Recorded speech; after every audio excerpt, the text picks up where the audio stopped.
Gente, boa noite, boa noite. Como é que vocês estão? Chegando para a aula. Me contem no chat como é que vocês estão. Eu acho que tem alguém de mic aberto, além de mim. Espera aí. Pronto, Sara. Obrigada, Bárbara. Boa noite, boa noite. James, voltando. Imagino que não só você está aí no caminho para chegar em casa. Espero que você chegue bem, que seja tranquila a sua volta para casa. Vi vocês comentando sobre a nossa playlist. Ela, inclusive, tem a ver com o nosso primeiro desafio, que eu vou já falar. Bom, primeiro, novamente, boa noite. Gente, eu sou Sara. Eu sou de Natal, no Rio Grande do Norte. Estou morando em São Paulo e sou assistente aqui na Escola da Cidadania. E aí, o primeiro aviso que eu trago é este, de que eu estarei mediando algumas aulas. Henrique Frota, também do Polis, vai estar mediando outras aulas. Nosso querido Rô está de recesso, merecido recesso no momento. Então, por isso que eu e Henrique estaremos mediando algumas aulas das próximas semanas. Tem alguém de microfone aberto de novo? Fechei aqui já, Sara. Obrigada, Bárbara.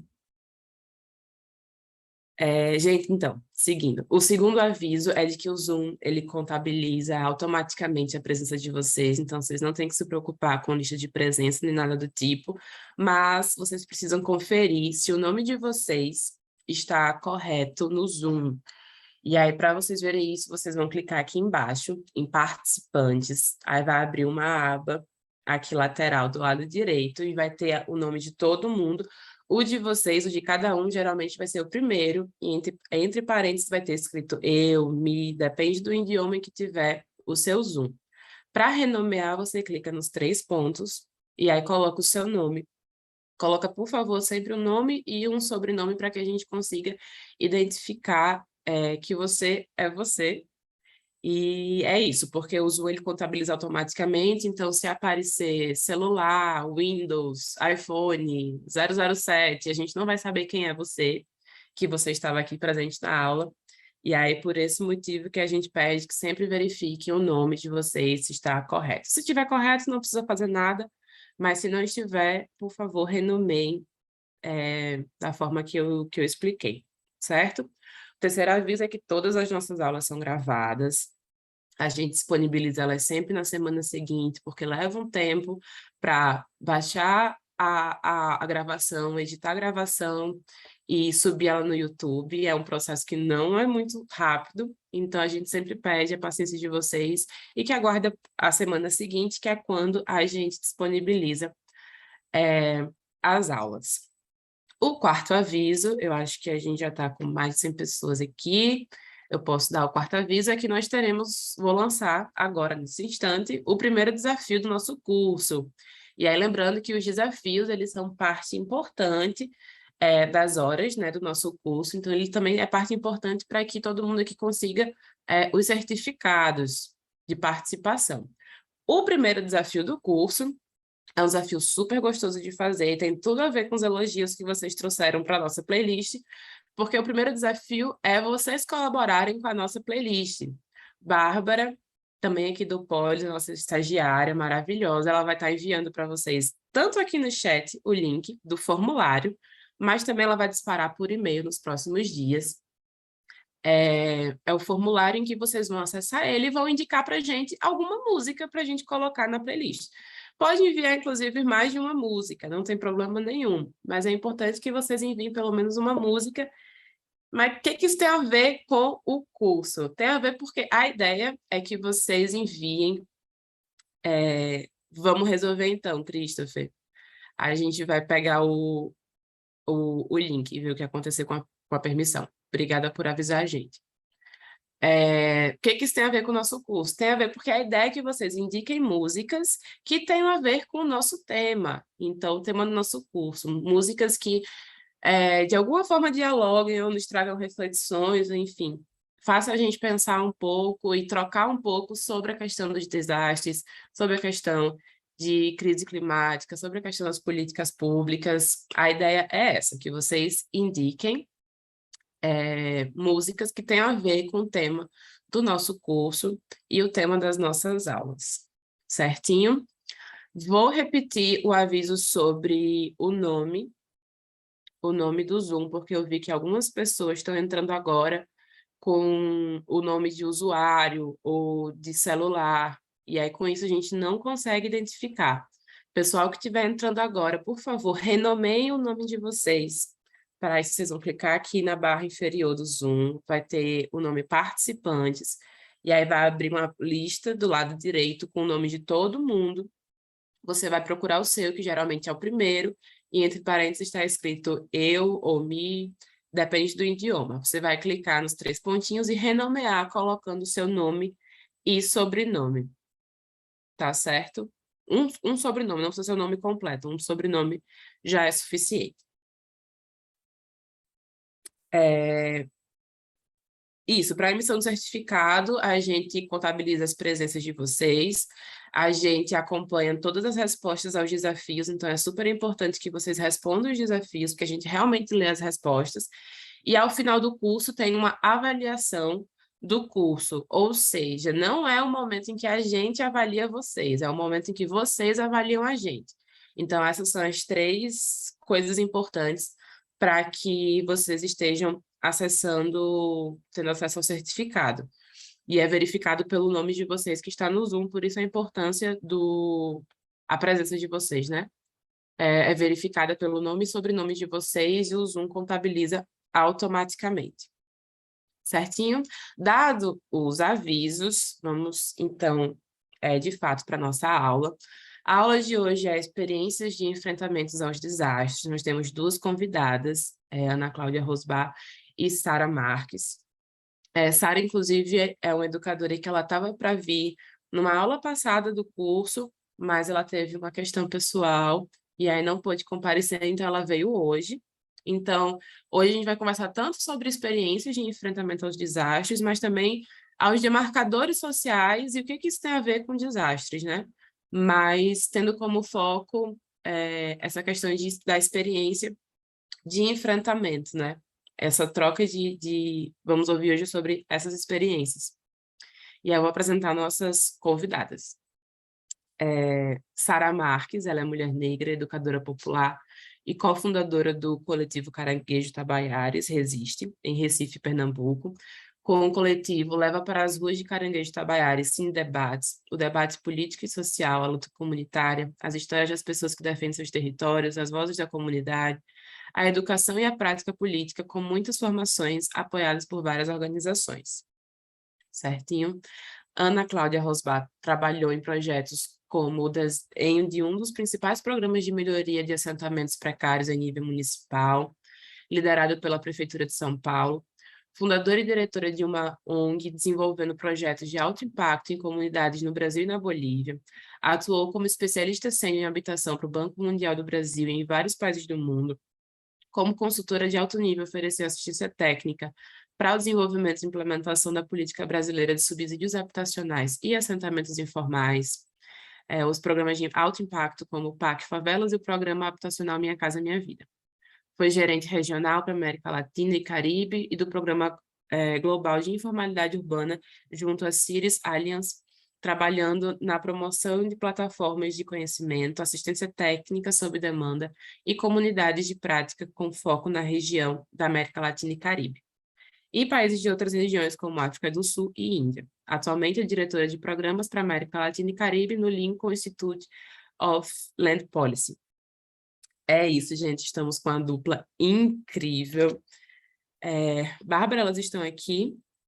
Eu acho que... Sara tá com algum problema, eu tô tentando aqui ajudar ela a entrar. Tá bom. Certinho.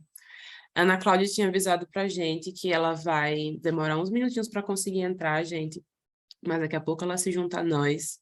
Vamos só esperar aqui uns 2 minutinhos para ver se Sara consegue entrar agora. Acho que ela está com alguma questão na internet, alguma coisa assim. Gente, sobre o formulário, eu vou ver ele daqui a pouco, tá? Estou tentando aqui mudar a configuração. Só vamos esperar a Sara para eu conseguir focar. Ah, ela tentou entrar aqui. Vamos ver se agora vai. Vamos ver se ela...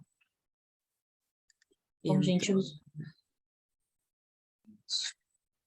vou fazer co-host, sim. Sara, você me escuta?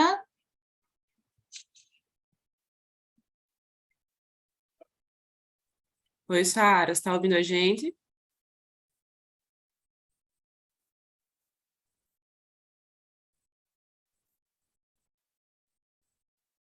Ela caiu de novo.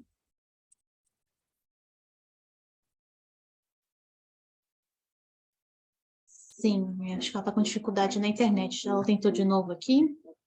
Gente, sobre o formulário, já vamos resolver, tá? Já vi aqui que precisa de permissão. Aqui, É isso, gente. A vida no digital tem dessas coisas, a internet, a Sara, tecnologia. Oi, Sara, você está ouvindo a gente?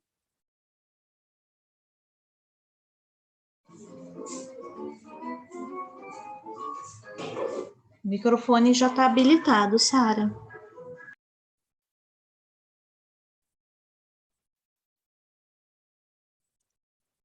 Sim.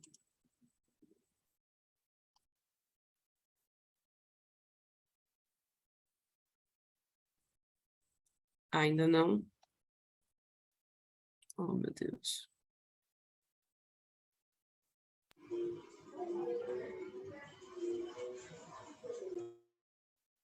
Sara, se tiver com alguma dificuldade, quiser falar no chat, eu leio aqui.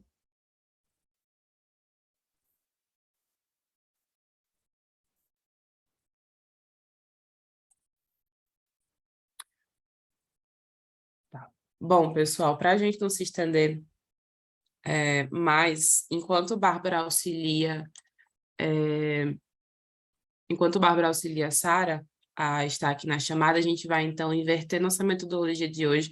Qual era a nossa metodologia? A gente teria a exposição das educadoras e, em seguida, nós faríamos uma atividade de interação. Então, vamos primeiro fazer a atividade de interação e, logo em seguida, a gente vai para a exposição das nossas convidadas. A gente pede só que o desafio que a gente compartilhou hoje, a gente vai enviar um formulário para que a gente consiga adicionar na playlist. E aí a gente vai enviar, assim que Bárbara conseguir resolver a presença aqui de Sara, ela vai enviar o link aqui e depois a gente envia por e-mail. Mas vamos lá para a gente não se alongar mais. Vamos fazer primeiro nossa atividade de interação. A ideia é que a gente aproveite a temática de hoje, que é sobre experiências de enfrentamento aos desastres. E aí eu vou dividir a turma em grupos, e em cada grupo vocês vão fazer uma rodada de apresentação, dizendo o nome, de onde você é, onde você mora. E então vocês...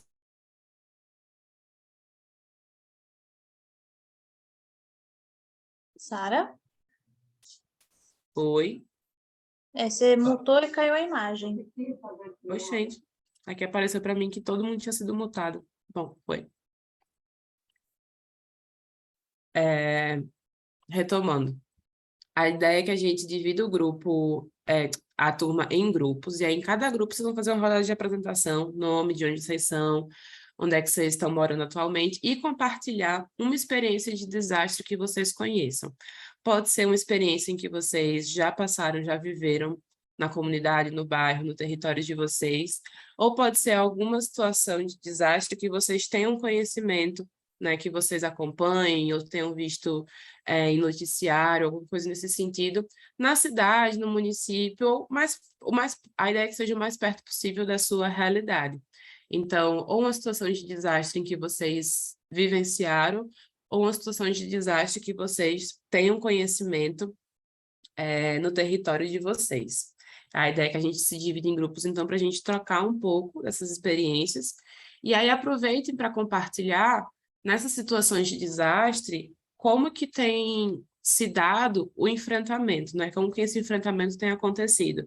Se são pensadas estratégias, seja por parte da comunidade, né, por parte dos atingidos, para lidar com esse desastre, seja por parte da presença ou da ausência de estratégias por parte do poder público, enfim, de instituições responsáveis que poderiam estar auxiliando e não auxiliam, né? Então, a ideia é que a gente pense em situações de desastre, compartilhe sobre essas situações e troque um pouco sobre estratégias de enfrentamento que a gente observa sendo implementadas, seja por parte da comunidade, dos atingidos ou não, seja as estratégias que a gente gostaria que tivessem sendo implementadas, estratégias que a gente gostaria que tivessem acontecendo, mas não estão, tá certo?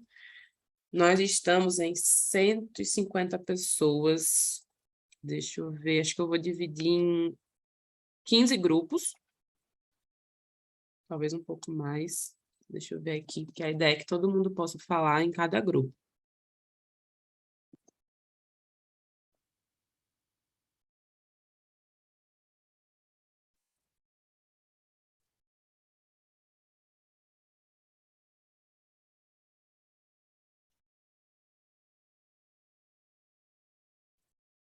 Vou dividi-los em 16 grupos, e aí vocês vão poder trocar, então, cada um falando algo breve, mas compartilhando essas informações, cerca de 2 minutos para cada um. Vou criar aqui as salas.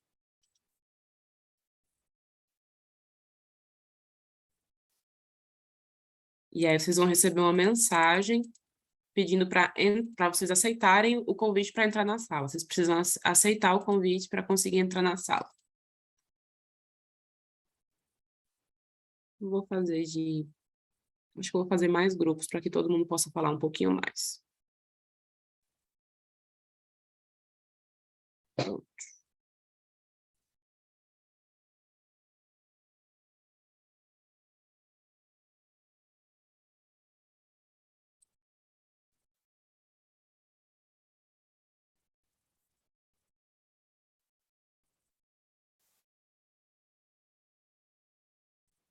Estou abrindo as salas, vai aparecer uma mensagem para vocês. Por favor, aceitem, não deixem um coleguinha no vácuo. Esses momentos de interação também são super importantes, porque a gente consegue conhecer pessoas de diferentes lugares, diferentes realidades, diferentes territórios, a gente consegue trocar. E a ideia é que a gente consiga trocar bastante sobre o tema de hoje, e aí vocês vão chegar já cheios de experiências e trocas para a exposição das nossas convidadas logo em seguida. Vão aceitando o convite.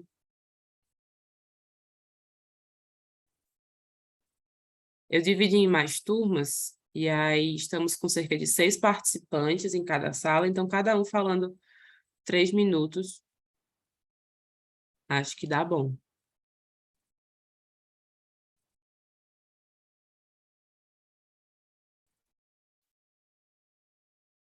Pessoal que está entrando agora, a gente vai começar a aula de hoje por uma atividade de interação, dividir a turma em grupos, e aí nos grupos nós vamos nos apresentar, fazer uma rodada de apresentações e compartilhar experiências de desastres ou que a gente viveu ou que a gente tem conhecimento no nosso território e compartilhar que estratégias vocês observam que estão sendo implementadas de enfrentamento a esses desastres, ou que estratégias não estão sendo implementadas, mas vocês gostariam que estivessem.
Pessoal, vamos entrando nas salas. Axel e Milena, vocês estavam numa sala e caíram ou vocês não chegaram a entrar nas salas? Estamos começando a aula de hoje por uma atividade de interação.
Oi, Carla, eu vou te colocar na sala 16.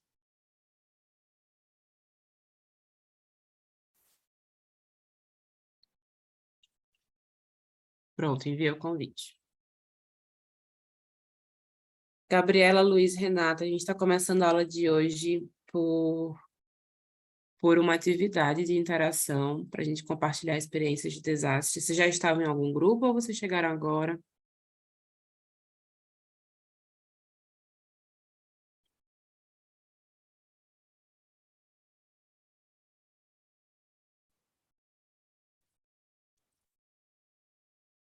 Vou adicionar vocês aqui nos grupos.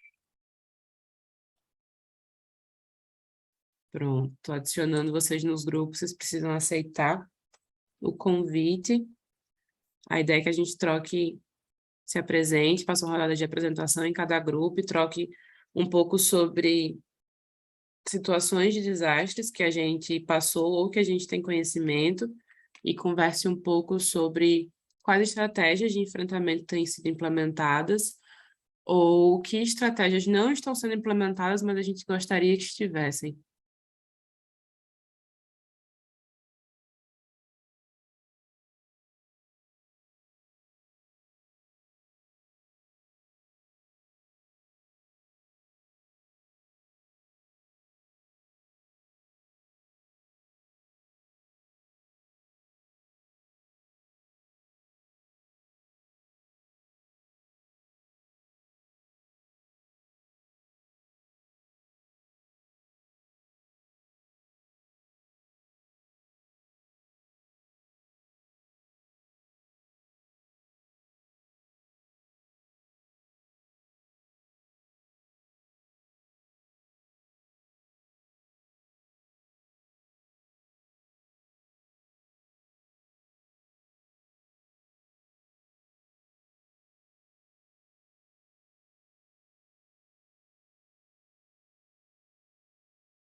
Melissa, Nayane, vocês chegaram agora ou vocês já estavam em algum grupo?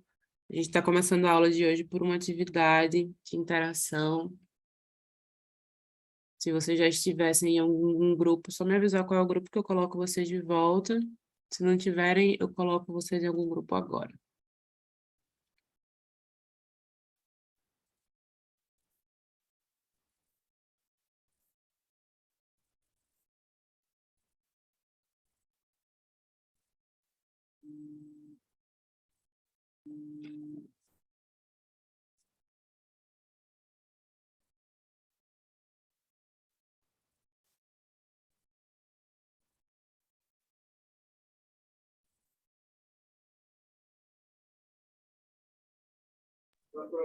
Agora, Sara, você escuta a gente? Tô- Sara, eu ou Sara Marques? Sara Marques. Escuto agora pelo Aê! celular. Agora não sei se ele vai segurar aqui. Meu Deus. Deus abençoe que segure, vai dar certo. Amém. Daqui a pouco, mais uns minutinhos, eu chamo o pessoal de volta para a gente começar, Sara. Oi, Nayane. Deixa eu ver aqui. Tu já estava em algum grupo? Deixa eu achar teu nome para.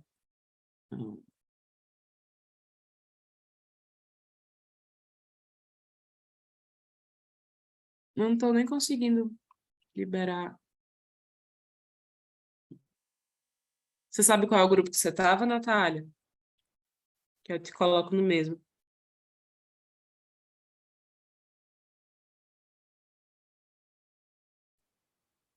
Ou posso te colocar em outro, se você não tiver chegado a interagir com o grupo.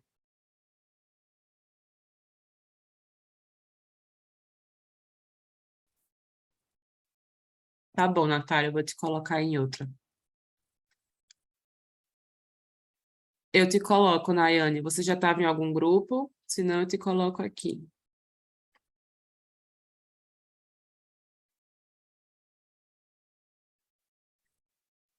Vai chegar uma mensagem para vocês, vocês precisam aceitar para entrar nas salas.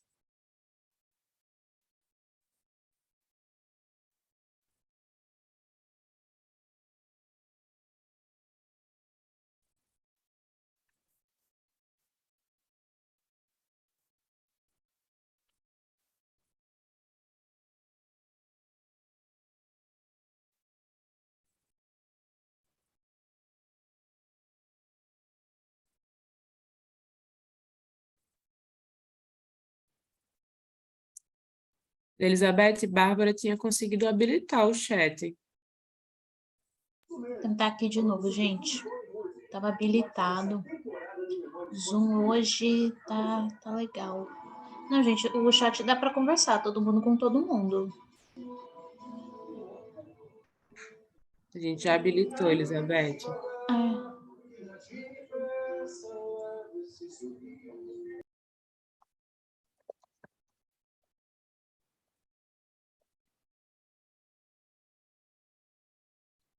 Posso te colocar, Elizabeth, de novo na sala.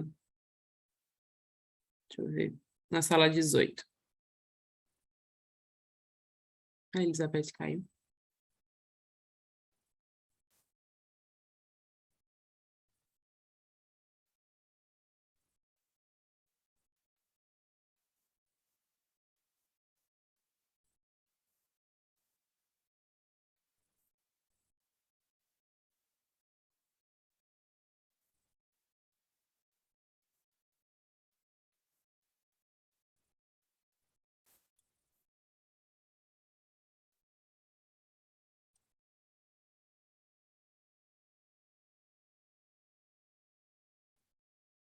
Luana, Rafaela, vocês estavam em alguma sala? Ou vocês estão chegando agora? A gente está começando o encontro de hoje por uma atividade.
Olá, olá. E aí, como é que foi? Deu certo a interação nos grupos? Deu certo trocar, conversar? O pessoal Sabe? começou meio tímido, mas depois deu certo. Foi. Deu super certo. Que bom, gente. Que bom, que bom. Então, gente. Sara está com realmente um problema na internet e nos tecnológicos dela, no computador e no celular. Então, gente. No computador e no celular. Eu estou ouvindo retorno. A gente vai deixar. Retorno. A gente vai deixar. Pronto, acho que foi agora. Que Agora a gente foi. deixou o microfone aberto, porque é isso, Sara está tentando bravamente entrar, mas enfim, no mundo remoto temos dessas situações, e a Ana Cláudia, acho que a Ana Cláudia não está aqui ainda, e deve ter acontecido também algum imprevisto, estava tudo certinho, tudo confirmado para ela estar aqui hoje, mas estamos aqui aguardando, e aí enquanto a gente aguarda, a presença delas, né? Ver se elas conseguem entrar. Eu queria saber de vocês, se algum de vocês quer compartilhar um pouco, né, nessas situações de desastre que vocês tiveram que enfrentar ou que vocês têm conhecimento e que estratégias vocês trocaram nos grupos, que assim a gente pode compartilhar com toda a turma. Acho que pode ser também um momento bem rico. Eu posso falar? Pode sim, fique à vontade. Eu creio que tenho uma experiência muito distinta, diferente, porque eu sou de Chile. Chile, para a gente que não conhece, é um país que está muito acostumado a este tipo de emergências. Muito tempo tiene situación y tiene gente preparada para esta cuestión, desde los terremotos, erupciones volcánicas, tsunamis, incendios forestales de mucha magnitud. Por lo tanto, eu además fui bombero en Chile, entonces conozco bastante y pasé 2 terremotos y uno de ellos fue el 5º terremoto más fuerte de la historia de la humanidad. Entonces, es un tema muy difícil trabajar, porque por muito que las personas estén preparadas, nunca dá abasto, nunca. Siempre falo, porque trabajé por mucho tiempo ya en esta cuestión de los desastres, siempre falo que cuando você se imagina el peor escenario, tiene que colocar un 30% más. Porque siempre puede ocurrir algo peor de lo que uno se puede imaginar, especialmente con la mudanza climática, de la exacerbación de situaciones climáticas. No conoce el ser humano sobre esta cuestión porque no ha habido nunca este tipo de cuestiones en la era humana. Por lo tanto, cualquier cosa va a ser mucho peor que otra. Y otra cuestión que es muy importante, y acá se está trabajando muy poco esa cuestión, que es la sinergia en la emergencia. ¿Qué quiero hablar con esto? Que es el efecto dominó, que cuando ocurre una emergencia, siempre desencadena otra emergencia. Y cuando estas 2 emergencias se juntan, el desenlace es mucho peor que 2 cosas. Entonces uno siempre tiene que estar preparado que en una lluvia puede haber incendio, puede haber escape de gas, puede haber accidentes de carros, pueden haber desastres con electricidad y otras cosas más. Entonces uno siempre tiene que estar preparado, insisto, para el peor escenario y colocar mucho más, porque si no, uno no va a estar nunca preparado. Y yo personalmente acá en Brasil llevo 11 meses trabajando acá. Me he dado cuenta que ni la gente ni las instituciones están preparadas. He trabajado con Defensa Civil en Río Grande do Norte, en Río de Janeiro, participé en la Climatón de Río de Janeiro, justamente proponiendo ideas a Defensa Civil para ver cómo reaccionar a situaciones. Y es muy triste escuchar la experiencia que la misma Defensa Civil cuenta respecto a cómo ellos han reaccionado frente a situaciones, porque no tienen experiencia, ¿no? Lamentablemente ahí no hay una preparación legal ni para la Defensa Civil ni para la gente para reaccionar de buena forma. Y eso es lo que puedo hablar desde mi experiencia personal.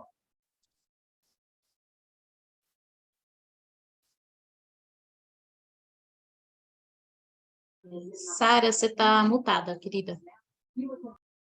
Obrigada por avisar, Bárbara. Achei que eu tinha conseguido abrir o microfone. Mas obrigada, Christian, por compartilhar. Acho que você traz uma coisa muito importante, que é essa questão da emergência que surge durante a emergência e do quanto é extremamente difícil assim, a gente estar preparado, acho que psicologicamente, mentalmente, para uma situação dessa e o quanto que todo o descaso e a ausência de políticas públicas e de acompanhamento e acho que de respeito ao próprio território também interferem e contribuem para que essas emergências elas se agravem, né? Em Natal, eu sou de Natal, no Rio Grande do Norte, e esse ano as chuvas foram bastante intensas, assim, durou bem mais do que o que costuma. Natal é conhecida por ter pelo menos 300 dias de sol, era assim, e hoje não mais. Então, e aí o que a gente tem comentado por lá, tem conversado, tem debatido, é que a questão não é a chuva em si, né? Mas Natal é uma cidade feita em cima de duna, e a água encontra seu caminho, a água vai encontrar seu caminho, isso é um fato, assim. Então, todos os lugares que alagam, ou né, boa parte deles, eram lagoas antigamente. Então, a água está buscando encontrar esse caminho, mas que todo o crescimento da cidade, toda a impermeabilização do solo e toda a distribuição completamente desigual de infraestrutura na cidade, e ainda assim, mesmo nos lugares que têm ainda assim precária, né, criam emergências dentro das próprias emergências, né? Porque Natal é isso, Natal não estava preparada para... Não está acostumada com tantos dias de chuva quanto teve esse ano, e aí tem todos os agravantes em decorrência de como que as cidades têm sido construídas, como que Natal, por exemplo, tem sido construída. Eu convido mais gente para compartilhar com a gente sobre a situação dos desastres e possíveis estratégias que tem. Olá, Olá, Kelly. boa noite. Posso falar? Pode sim.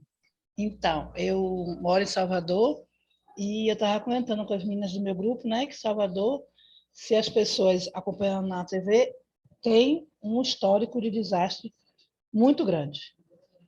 A gente, pela questão da especulação imobiliária, as pessoas que não têm condições de ter uma morada adequada vão morar nos morros, né, nas favelas, que aqui em Salvador chama invasão.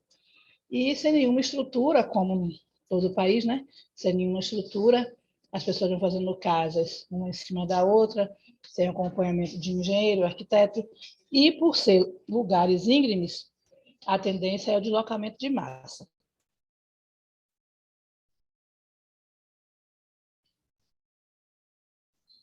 Kelly caiu? Estão me ouvindo? Agora sim.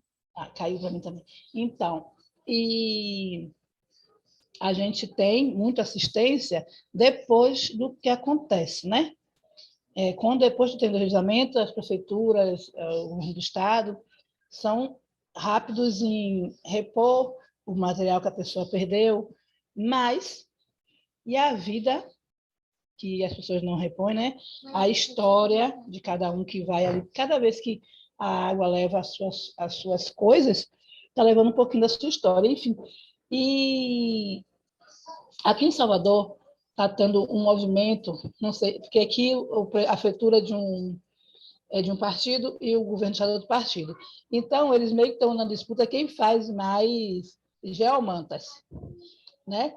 E essas geomantas têm conseguido amenizar a historicidade de Salvador, como, não sei se vocês lembram dos grandes deslizamentos de São Gonçalo, Arraial do Retiro, que foi mortos assim em massa, mais de 20 pessoas mortas.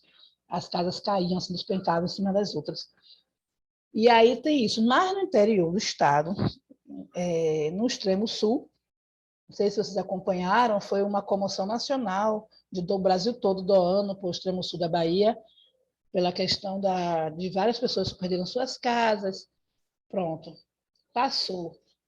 Caiu uma chuva antes de ontem para ontem, para vir na frente fria de São Paulo, caiu uma chuva no Itabuna, todo mundo perdeu tudo de novo. Aí o reportagem estava falando também sobre isso, que não tem nem um ano que as pessoas recomeçaram e já foi tudo embora de novo. Por quê? Eles só repõem perdido, mas não conserta o erro. Depois que a água baixou, tinha uma geladeira dentro do canal, dentro da manilha. Aí a água não passava, o canal subiu, levou tudo de novo. Outra questão que eu levantei também com as meninas foi a questão da concretização da cidade. Salvador tem muitos rios urbanos dentro da cidade, em lugares centrais, como na Barra, a Avenida Vasco da Gama, a Avenida CM, que são as maiores aqui. E o que está sendo feito? Tudo está sendo tapado. Não tem um projeto de revitalização, como a gente tem em outros países. Rios sujos são limpos e voltam a ser rios vivos. Eles não pensam isso, eles pensam em tapar, tapa tudo, botam uma pracinha em cima com um parquinho bonitinho, e aí as pessoas ficam felizes sem compreender que a gente não precisava perder aquele rio. Aquele rio poderia ter sido feito um projeto de engenharia para ele, replantado ali árvores até para arborizar a cidade, né? E não concretizar. Mas, enfim, essa é a minha contribuição. Obrigada, Kelly. Lídia, acho que Lídia levantou a mão primeiro do que a Axel, não foi? Quer falar, Lídia? Oi, gente, boa noite. Estava compartilhando, né, agora há pouco com o grupo, a situação aqui também de Recife, né? Eu sou de Recife, enfim, e cresci num bairro aqui de Recife chamado Ibura, né? Estava também explicando um pouco a origem do nome do bairro, porque isso também diz muito sobre as características, né, do bairro e tal, que o nome do bairro é Ibura, e tem o nome na origem tupi, que significa água que brota, né?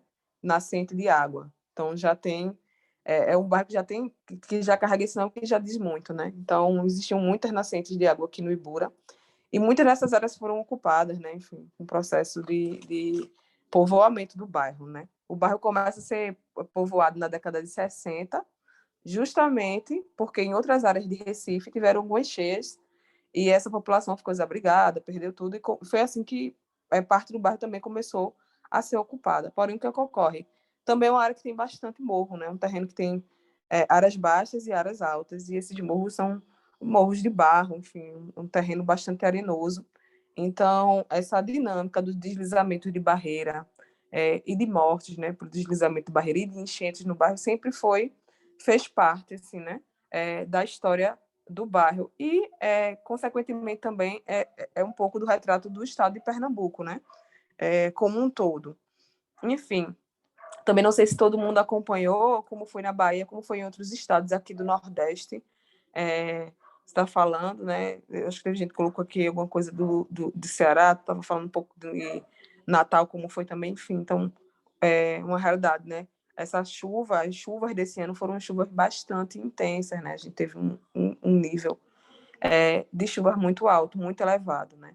E aí, em maio, né? 28 de maio, a data ficou bastante marcada, porque de fato foi muito trágico.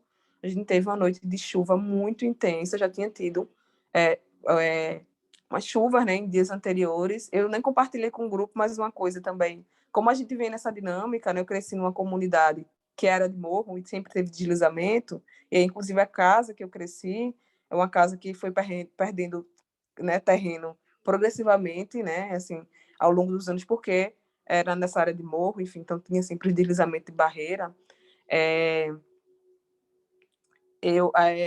Eu tinha compartilhado, teve chuvas, e eu compartilhei até no meu Instagram pessoal e tal, falando um pouco do medo dessa chuva, que a gente sempre liga para uma pessoa, tá chovendo muito, né? Liga para fulano, não sei o quê, sabe se cantar em casa, não sei o quê, vem dormir aqui. Enfim, então sempre a comunidade já vive um pouco nesse alerta, né? Porque tem esses deslizamentos que são progressivos e já aconteceram com situações de morte. Porém, como foi esse ano, não tinha acontecido desde a década de 60 aqui em Recife. Foi a maior tragédia desde essa década de 60, que foi justamente onde culminou essa ocupação do bairro que eu moro hoje. Então, foram 132 mortes, 128 por aí, o valor, o número de mortes, né? Não foi um dado assim, específico oficial, a gente não teve, mas foi esse número de mortes no estado todo. Porém, só no meu bairro foram 89 mortes. 89 mortes. E na comunidade vizinha, né? Eu moro numa comunidade que é de morro, na comunidade vizinha, a comunidade de baixo, foram 5 mortes em uma única rua, né? Então, eu estava compartilhando também, né? Diferente do relato que a colega acabou de compartilhar da Bahia, a gente não teve celeridade na resposta do poder público, tanto em nível do governo do estado, quanto no nível das prefeituras, a nível das prefeituras. Né? Eu moro em Recife, na verdade, área de divisa entre Recife e Jaboatão. Inclusive, a gente sofreu duplamente com a negligência por conta disso. Né? Enfim, então... tem gente que mora de baixo também. Pode, inclusive, me ajudar no relato aqui, né? Enfim, que foi muito marcante para o nosso bairro como um todo. Então, a gente não teve resposta eficaz nem célere. E aí, a comunidade, o bairro que fazia muito tempo que não tinha vivido, né, uma tragédia tão grande como essa, a gente não estava nem um pouco preparado para isso. Então, o que acontece, né? A gente que sai, né, muitos moradores, eu faço parte de um coletivo, enfim, de algumas organizações comunitárias também, a gente já tem uma atuação, a gente atuou em pandemia e tal, nunca tinha acontecido de atuar assim nesse cenário de desastre, ainda mais com um número de mortes tão grande e um número de situações tão grande, né? De fato, teve as mortes, a comunidade ficou sem energia por um tempo, as pessoas não conseguiam cozinhar, então a gente teve que fazer ações de comida pronta para as pessoas durante praticamente uma semana de distribuição. Seu microfone fechou, Lídia. Eita, desculpa, gente, voltou. Eu acabei ficando atuando muito na comunidade, né, em 4 comunidades próximas, mas assim, isso foi na extensão do bairro todo, e muitas organizações fizeram o bairro todo, e a gente se comunicou com outros coletivos, outras organizações que também estavam. Então, era uma produção de comida incessante durante uma semana, depois era doação de roupa, enfim, foram muitas ações que tiveram que ser realizadas de forma emergencial, a gente sem nenhum preparo, né, e sem nenhum apoio. Nesse lugar onde morreu 5 pessoas, nessa comunidade, que é a minha comunidade, enfim, demorou, para vocês terem noção, 3 dias para a Secretaria de Defesa Civil chegar no local. Demorou uma semana para as pessoas tirarem os escombros e as pessoas conseguirem entrar nas suas casas para pegar os móveis que ficaram, enfim. E ainda seguimos, né? Quem é de Pernambuco sabe, quem é de Recife sabe, que ainda seguimos na cobrança de resposta ao poder público, porque não teve de modo eficiente. Algumas pessoas só conseguiram acessar o auxílio emergência, o auxílio moradia, que é no valor aqui, que foi para R$ 400, antes Recife dava 200 e Jaboatão R$ 150. A gente sabe que isso não consegue cobrir uma moradia, só se for num lugar de risco, né? Enfim, igual. E aumentaram para 400 depois da pressão popular, a gente também sabe que está vindo de eleição, tudinho, mas muitas pessoas ainda não tiveram acesso, muitas pessoas que a gente acompanha ainda não tiveram acesso, continuam nas suas casas, as pessoas voltaram para as casas, né, nesses lugares totalmente que sofrem, a qualquer momento a gente fica, né, com o coração apertado, sabendo que pode a qualquer momento acontecer novamente uma tragédia, né, que são tragédias anunciadas justamente por esse descaso, né, do poder público e a falta de planejamento urbano e ambiental mesmo, né, de políticas públicas voltadas para isso, entendendo que não são poucas as áreas de Recife como um todo e da região metropolitana e do estado que estão nessa situação. Enfim, então, tentando reduzir, assim, né, mas a indignação é muito grande, passou da revolta, assim, né, a gente ficou um mês direto, a gente ainda está, inclusive essa semana a gente fez doação aqui de fogão para algumas pessoas que ainda estão chegando, doações, pessoas ainda estão tentando, todo mundo sabe, né, quem é pobre, quem é favelado, sabe quanto é difícil você construir e adquirir um bem e você perder, então leva um tempo para você reconstruir isso, e ainda vivemos o luto, né, de toda essa situação que foi em maio, e ainda assim a gente não consegue ter uma resposta efetiva, né, aqui, então, enfim, é isso. Obrigada, Lídia, por compartilhar com a gente. Axel, Axel? Não sei se pronuncia assim. Oi, Newton, a gente está... Eu estou indo aqui pela ordem das mãos levantadas. Aí a gente tem Axel, depois Newton, depois Arce. Não sei se falei o nome de vocês certinho. Você acertou meu nome, é Axel mesmo. Antes de mais nada, eu quero oferecer os meus pêsames para a Lídia por toda a situação que eu tenho passado, o descaso, o desrespeito dos poderes estabelecidos que deveriam ter oferecido o suporte digno de qualquer pessoa digna de respeito. Mas, basicamente, eu gostaria apenas de compartilhar, resumir um pouco do que foi discutido no meu grupo principalmente com o Gladstone, a Isadora e a Heloísa, que compartilharam um pouco da sua experiência, um pouco da sua expertise. O Gladstone como geógrafo lá em Mariana, descreveu a situação desde então. E a Heloísa e eu, sim, a Heloísa aí no chat, por coincidência, nós tivemos o mesmo curso da USP, em Direitos Humanos, com foco em questão de imigração e refugiados, e também estivemos durante as chuvas em Petrópolis, recentemente, que foi uma catástrofe recorrente, que infelizmente acontece, como a senhora mesmo já comentou agora há pouco, é algo que nós já conhecemos há um tempo. Não é a chuva que é a novidade. Foi uma cidade foi construída naquele lugar que já tem isso foi inclusive algo que foi dito no nosso grupo. O que causa desastre foi a nossa má adaptação, e algo que acontece todos os anos. E em todos os anos nós não temos não temos as medidas que seriam necessárias para, pelo menos, reduzir os impactos. E também, durante esse mesmo desastre, sempre são as mesmas áreas que são mais afetadas, e nós todos sabemos muito bem quais são os principais definições dessas áreas, como essas áreas podem ser descritas, porque uma questão que foi discutida na nossa primeira aula. A Heloísa, ela participou do setor de restabelecimento de laços familiares, geologia. Infelizmente, nós não tivemos o suporte adequado, e nós, no setor de psicologia, eu digo, o setor de estabelecimento de laços familiares, teve uma atuação muito boa, que eu ouvi de outros colegas que participam dele. Inclusive, acredito que a responsável por esse setor está aqui. Eu vi que ela tinha participado do curso. Agora, infelizmente, o setor de psicologia não teve atuação adequada por questões burocráticas, e eu mesmo fui um dos que não pôde fazer tanto, mas depois voltei com outra instituição, e o que nós vemos foi uma situação bem marcante. E apesar de treinamento, experiência em outras situações e outros contextos, aí Ariel Pontes, sim, gostaria de aproveitar o momento para dizer: a Ariel é uma excelente profissional, eu a acompanho há um tempo, eu recomendo que façam o mesmo. Ela é responsável pelo setor de estabelecimento de laços familiares da Cruz Vermelha do Rio de Janeiro, e é um modelo a ser seguido, sinceramente. Mas, como eu dizia, infelizmente não foi possível fazer tanto com a Cruz Vermelha, e isso é algo, inclusive, que Heloísa e eu conversamos durante o grupo, que, infelizmente, quando não há um protocolo ou um suporte às ações dos voluntários, isso reduz muito a nossa eficácia. E, no meu caso, em contexto de atuação como psicólogo, infelizmente eu não tenho a capacidade de compartilhar o que o Gladstone foi capaz de nos contar sobre a situação de Mariana, simplesmente porque é uma expertise que eu não tenho, e eu creio que eu não faria jus ao que ele compartilhou conosco se eu tentasse repetir aqui todos os dados.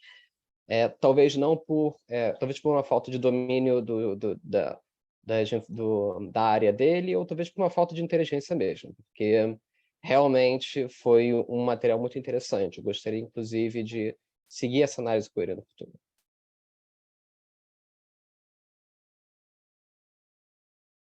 Obrigada, Axel, por compartilhar. Já deixo o convite, inclusive, para todas as pessoas que Axel citou, se quiserem abrir o microfone assim que a gente falar com o Newton e com a Arce, fiquem à vontade também. Acho que a gente ficou todos muito também intrigados para ouvir vocês.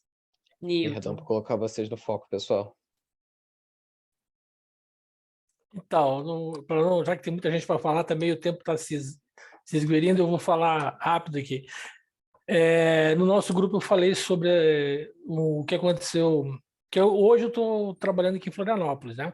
Eu estou concluindo o bacharelado de Geografia, eu já sou licenciado, né? Eu sou professor de Geografia, já terminei, e agora eu estou concluindo o bacharel em Geografia. Aí eu fui visitar uns parentes lá em Blumenau, que aconteceu em 2008, não sei se lembram, né? O temporal caiu quando deu em Petrópolis, que o Axel falou, eu lembrei, né?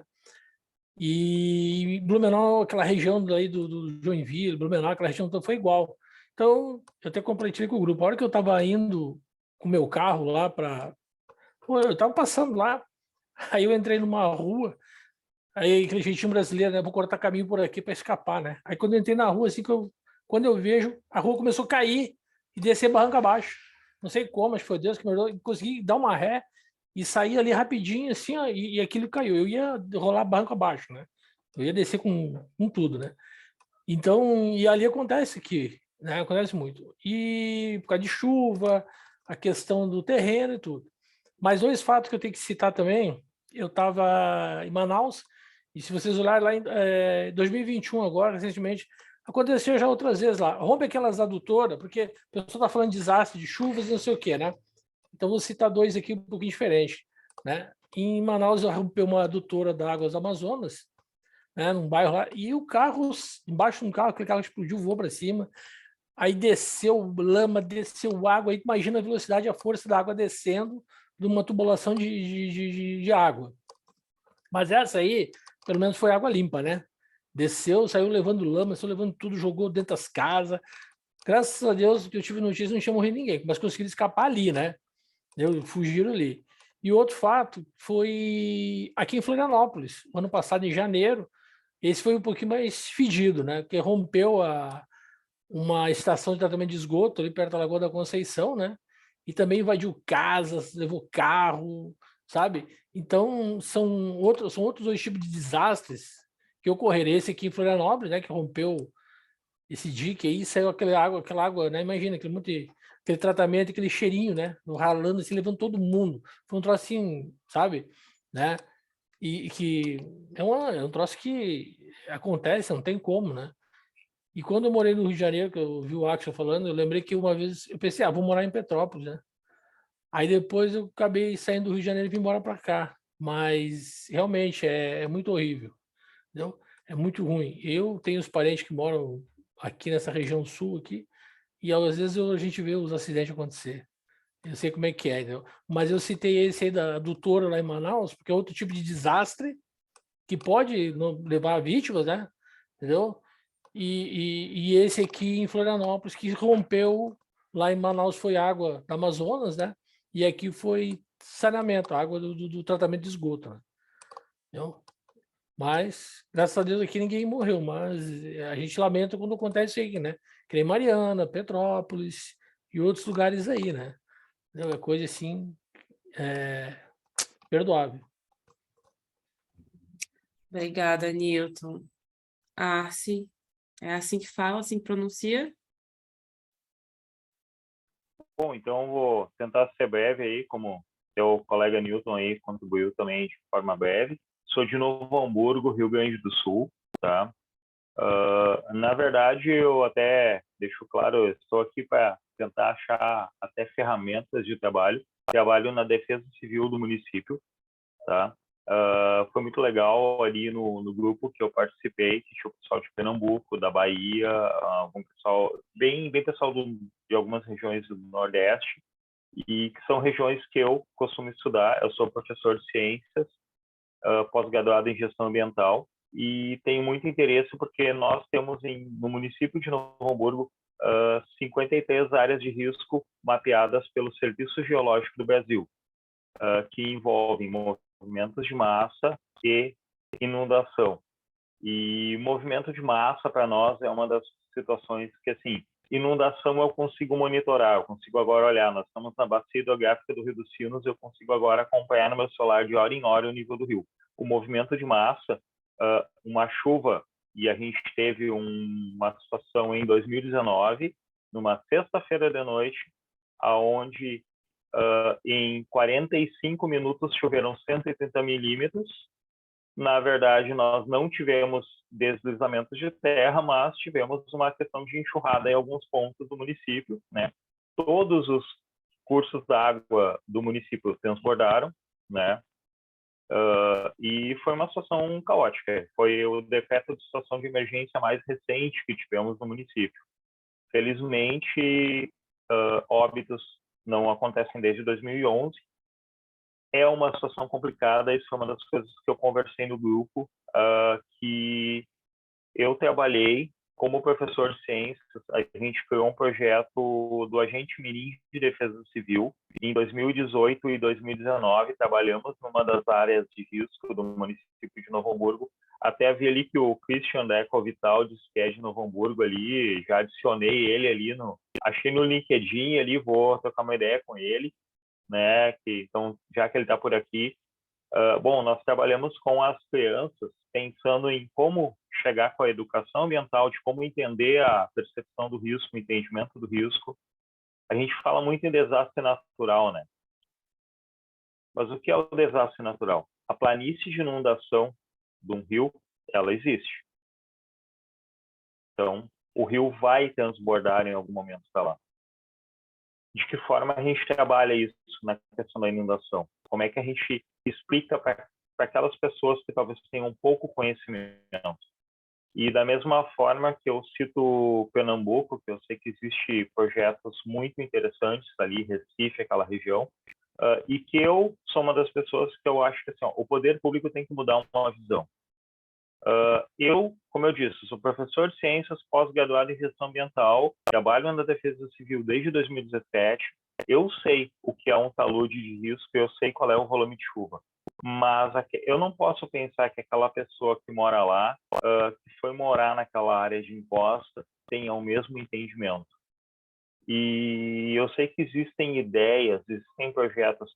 Eu penso que a gente precisa achar ferramentas para quê? Existem engenheiros, existem arquitetos, existem muitas pessoas capacitadas que podem chegar nessas comunidades e dizer, olha, esse barranco, que é a forma mais grosseira de falar, esse talude, ele precisa ser contido para que tenham construções adequadas aqui. Bom, nós temos técnicos em todos os municípios. Então, acho que é uma forma que nós temos que começar a buscar a mudança na legislação. Porque a maior parte desse pessoal que está lá, desculpa, eles não querem fazer um projeto para conter um barranco de uma comunidade mais carente. A gente sabe que existem recursos, por exemplo, o mutirão. Aqui, se eu for pegar Novo Hamburgo, eu diria que tem lugares que, se tiver alguém que disser, olha, vamos fazer uma contenção dessa forma, eles vão buscar talvez um material e vão fazer um mutirão e vão fazer uma contenção para manter aquela rua de forma estável. E eu contribuo dizendo que eu acho que hoje, olhando por uma ótica, então, de professor e uma ótica de morador de Novo Hamburgo, mas também de defesa civil, que nós temos que, então, assim, dessa forma coletiva, esse trabalho que a gente está fazendo é buscar ferramentas que façam com que a gente consiga botar o poder público disponível para isso. Temos engenheiros, temos arquitetos, temos geólogos, temos técnicos adequados em todos os municípios. O Brasil tem uma variante do Iapoque ao Chuí, todo esse território, que precisa ser analisado pontualmente. Novo Hamburgo foi analisado e elencou 53 áreas de risco. Beleza, como eu mitigo, como eu vou reduzir o risco? E aí eu tenho pontos onde é que eu tenho uma comunidade mais carente e outra com uma condição melhor. Aonde eu vou trabalhar antes? Tá. Então, se a gente tiver, se tivermos disponíveis técnicos, um engenheiro que diga, olha, aqui nós podemos fazer uma contenção. Conheço projetos de contenções feitas com concreto e pneu e aquilo segura esse talude, tem um estudo do solo, beleza? Só que nós temos isso no poder público. O que falta? Sara, te dou esse exemplo de pergunta, para a gente discutir mais adiante, mas o que nos falta para que isso seja nós que estamos pagando? Por que não termos uma equipe de engenharia, uma equipe de geólogos que trabalhe dentro disso? Não tem no meu município? Pode ser no município vizinho? um lema da Defesa Civil é bem simples. A Defesa Civil somos todos nós. E eu penso que, assim, não é, nesse momento, eu entendo, a gente fala de desastres naturais. O deslizamento, ele acontece numa área não habitada. Ele é natural. No momento que ele é habitado, ele deixou de ser natural porque ele teve a intervenção humana. Então, a intervenção humana tem que continuar evitando que crie danos humanos, inicialmente, em materiais às pessoas que ali habitam. Então, gostaria de deixar essa minha contribuição, né? Quem quiser ali depois tentar também, eu tenho meu e-mail, eu deixo ali meus contatos ali. Eu acho que, gostei muito das contribuições do pessoal com quem eu conversei, e acho que a gente tem muita ideia para trocar a respeito disso, né? Acho que ainda é só o começo. Também acho, Arce, que muita ideia para trocar, acho que muita experiência, muitas dores, né? Muitas dificuldades, mas eu acho que em rede e em coletivo a gente caminha em frente. Ariel, você quer comentar? Abre o microfone. Oi, boa noite. Consegue me ouvir? Estou ouvindo sim. Só abrir aqui a câmera, porque não estava Tá bom. Boa noite. Bom, boa noite. Mandar um beijo aqui para o Axel, para a Elô, que são pessoas que conheço, né, do movimento aí da ajuda humanitária da Cruz Vermelha aqui do Rio de Janeiro. Sou psicóloga de formação, atuo com emergência e desastres, e acho que uma coisa que a gente falou bastante no meu grupo foi sobre a necessidade dessa atuação da comunidade ser inserida nessas políticas públicas. Eu coordenei a equipe de restabelecimento de laços familiares e, por ser psicóloga, também a equipe de saúde mental junto, em Petrópolis. Então, a gente fazia todo o atendimento ali, ajudando nos abrigos e nas comunidades perto ali das áreas quentes. E acho que um dos desafios foi entender e mostrar que as equipes precisam estar capacitadas também. Petrópolis é um dos locais com maior risco geológico do país, então chuvas aconteceram, chuvas vão acontecer, e não é por conta das chuvas, né? Não tem como controlar a chuva. O que vai controlar ali aquela questão da ameaça, da vulnerabilidade sobre a capacidade de resposta daquele local. E aí quem sofre mais são os mais vulneráveis. E os que moram nesses locais vulneráveis, eles não moram ali porque querem, né? E eles precisam ter essa percepção de risco também. Risco é uma probabilidade matemática, e a percepção de risco ela vai ser voltada para a subjetividade de crença daquela pessoa, daquela comunidade. Então, eles precisam inserir essa comunidade nos planos de contingência, plano de resposta, por exemplo. Eu fiquei alocado no gabinete de crise de Petrópolis, que durou 1 mês esse gabinete de crise, e em nenhum momento foi chamado alguém das comunidades atingidas. Então, eram pessoas de diversas agências pensando, estruturando demandas que eles não sabiam quais eram as principais demandas, de fato, daquele local, daquela comunidade.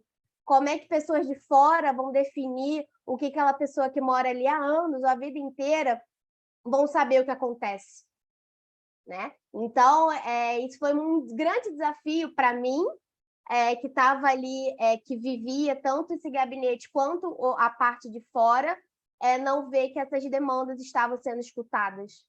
E aí a gente pensa, ano que vem isso pode acontecer, nos próximos anos, e será que vamos precisar ter mais 240 pessoas mortas? Será que vamos precisar ter tantos outros desaparecidos? Porque em números oficiais temos um desaparecido. Só que, infelizmente, com o deslizamento, diversas famílias foram dizimadas juntas. Então, não teve uma pessoa para chegar no IML ou na delegacia procurando, né? Assim como o mega desastre de 2011 também. Oficialmente, 99 pessoas desaparecidas, mas não oficial, esse número pode ser muito maior, muito maior.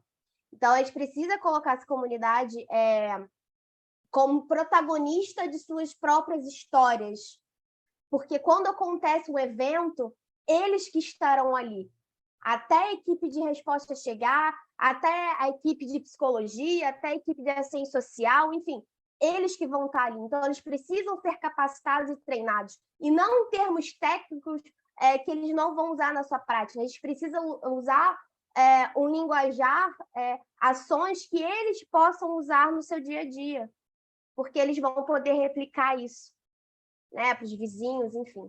Então, acho que isso foram um dos grandes desafios, e também pensar nos nossos limites, né, para quem atua com emergência de desastres. Porque antes de sermos profissionais, nós somos seres humanos, e somos seres humanos limitantes. Então, eu vou ser afetada, e eu posso ser afetada a ponto de não ajudar alguém. E então não adianta eu estar ali e não conseguir ajudar, porque para eu tentar ajudar alguém, eu preciso me ajudar primeiro. Porque qualquer ajuda não ajuda. Então, se eu estiver ali afetada, passando o meu limite, naquele sofrimento, o que eu posso levar para aquele outro que está com uma expectativa sobre a minha atuação? E a coordenação e a gestão, enfim, dessas equipes que estão atuando, elas precisam estar capacitadas para observar as pessoas que compõem essas equipes. Porque, às vezes, o que a gente chama da síndrome de super-herói, né? Vou chegar e vou atender todo mundo, vou chegar com a minha capa, mas a gente não vai ajudar todo mundo. Isso é muito claro. A gente não vai conseguir ajudar 10, 20. Talvez a gente consiga ajudar 2 pessoas, mas que a gente faça diferença na vida dessas 2 pessoas. Mas para eu fazer a diferença, eu preciso fazer a diferença em mim primeiro. E eu preciso estar capacitada para atuar com emergência de desastre. Porque não é para qualquer um, é um ambiente estressor, onde a gente lida com a morte escancarada, onde a gente lida com a crise no seu auge, histórias que muitas das vezes vão ser parecidas com as suas, mas você precisa estar preparado para que a história do outro não seja a sua história, porque a sua história tem que estar guardada. Aquele é o momento do outro, validar aquela dor, independente seja qual ela for, porque uma coisa que a gente deixou muito claro quando a gente fazia treinamento com as equipes é que não é uma pessoa que perdeu 2 filhos, ela está sofrendo mais ou menos que uma pessoa que perdeu suas plantas. Porque tudo que você coloca amor e afeto e você perde, isso pode ser transformado em dor. Então, o nosso papel ali não é quantificar dor, é validar as dores, sejam elas materiais, humanas e até de identidade. Imagina você perder sua casa que você demorou 20 anos para construir, ou você perder seus 30 vizinhos, você perder seus 14 cachorros, né? Como é que eu vou julgar aquela dor? Não, eu vou validar. E vou fazer com que aquela pessoa coloque para fora o que ela está sofrendo, o que ela está vivenciando, porque às vezes nem palavras a gente consegue, né? E o silêncio é uma resposta. E a gente precisa também, como psicóloga, às vezes o silêncio ele é muito brutal, né? Mas nesses momentos o silêncio ele é uma resposta e a gente precisa observar e saber lidar com esse momento, né? Então, só rapidamente, porque eu sei que tem muitas mãozinhas, então obrigada aí pelo espaço. Obrigada a você, Ariel, por compartilhar com a gente. Sim, temos ainda algumas mãos levantadas. A gente tem Jander, Michele, Leandro e Anderson. E aí, pelo avançar da hora, a gente termina com Anderson. Tudo bem, gente? Para a gente conseguir ouvir ainda quem levantou a mão e depois conversar só mais um pouquinho. Jander. É Jander? Isso, Jander. Boa noite, gente. Boa noite. Meu nome é Jander Monteiro, sou professor universitário, natural de Fortaleza, Ceará. Não resido atualmente em Fortaleza, mas até estou em Fortaleza nesse momento. Estou vindo justamente em uma missão de trabalho, de poder ministrar uma palestra amanhã sobre o tema relacionado a desastres. Uma vez que sou pesquisador aí há quase 15 anos nessa perspectiva. E que momento rico, né? Esse curso oportuniza para a gente. Eu não esperava tanto, confesso. Você ter essa oportunidade de dialogar, conversar com colegas de profissão. Existem muitos geógrafos aqui, eu sou doutor em geografia, mas também de outras profissões. Ouvir a fala agora da Ariel é impactante. Ela tem uma vivência, uma outra experiência que eu, enquanto geógrafo, não tenho. Sou climatologista e um estudioso dos eventos extremos de precipitação. Acabo até de finalizar o estágio pós-doutoral, e um produto desse estágio foi o desenvolvimento de uma técnica estatística autoral para categorizar e analisar a recorrência e intensidade desses eventos extremos no Brasil, inclusive. E foi curioso, em alguns momentos, quando eu estive, tanto hoje quanto no nosso último encontro com alguns colegas, que relataram impactos, danos provenientes desses eventos máximos de precipitação, especialmente, né? Embora a gente não possa negligenciar que existe ali uma cauda inferior desses eventos que também precisa ser lembrada. A seca. Na minha região, então, esse é um tipo de desastre natural que também costuma ocorrer. E quando eu ouvi alguns relatos de danos de muitos desses eventos mais recentes, eu fui vendo como isso estava alinhado com algumas pesquisas desenvolvidas não só por mim, mas por outros parceiros e até cientistas ligados ao painel brasileiro de mudanças climáticas, ao painel intergovernamental de mudanças climáticas. E a verdade que eu trago aqui para vocês é que eu tenho notado, e até mesmo a partir ao aplicar essas técnicas, ao analisar esses eventos, ao analisar alguns sistemas meteorológicos atuantes nos últimos períodos, é que nós estamos diante de um cenário de crise climática. Acho que vocês foram muito felizes na escolha do título do curso, porque falar de crise aproxima mais a população de um problema que antes parecia alheio a nós. E há essa necessidade de mudança. A fala do Christian também é muito impactante nesse sentido, porque mostra para nós o quanto estamos despreparados para lidar com essas situações. O nosso país investe muito mais, não vou nem dizer investe, né? Ele gasta muito mais em socorro às vítimas de desastre do que em prevenção. Existem pesquisas de ONGs, como a Contas Abertas, que evidenciam isso. Ora, um país que gasta mais com socorro do que com prevenção, ele está fadado mesmo a sofrer cada vez mais com esses impactos, com esses danos. E o que a Ariel acabou de falar é muito importante. Abre aí uma reflexão para que a gente pense em prevenção, para que a gente pense em respostas positivas diante dessas situações de desastre, porque os desastres eles não vão deixar de ocorrer. Os desastres naturais não vão deixar de ocorrer.